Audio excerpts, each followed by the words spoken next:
Christians cite Matthew 27:25 out of its historical context to demonize the Jews as Christ killers that has since plagued the church and the Jews. The verse says, "Then answered all the people and said, His blood be on us and on our children." The context is Jesus' trial and crucifixion by Pontius Pilate. Pilate yields to pressure from a frenzied crowd incited by the religious leaders. The Jewish crowd accepts collective responsibility that they and their descendants will bear the consequences rather than Pilate. Pilate says that he is not responsible and tells the near writing crowd, "It is your responsibility."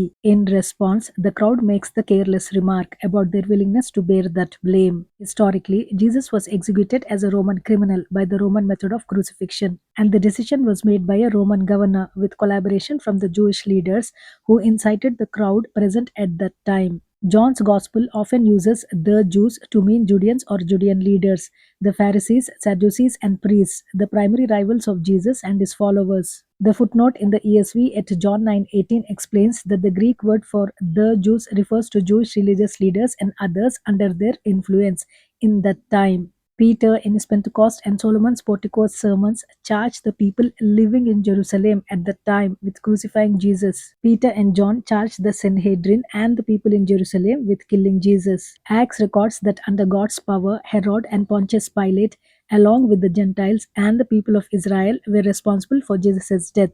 When speaking to Cornelius, Peter says that they put Jesus to death, referring to the Jews in Judea and the religious leaders in Jerusalem, confirmed by Paul in Pisidian Antioch and in letter to Thessalonians. And Paul does not charge the Jews in Thessalonica, Berea, Corinth, and Ephesus with killing Jesus. When he returns to Jerusalem years after Jesus' crucifixion, he does not accuse the Jews and even the Jewish council there with the crime. Importantly, Paul does not blame the Jews in Pisidian Antioch for what the Jews in Jerusalem did to Jesus. Clearly, the apostles target blame specific Jews for Jesus' crucifixion, the Jews in Jerusalem, the Jewish authorities and their followers. And at the time of Jesus' crucifixion, outside of Jerusalem and after the specific time of the crucifixion, the Jews were not charged with killing Jesus. As Jews, the apostles did not think they killed Jesus, or they would have said, "We killed Jesus," if all Jews were collectively responsible as an ethnic group. Also, the apostles clearly say the Jews were ignorant and fulfilled prophecies,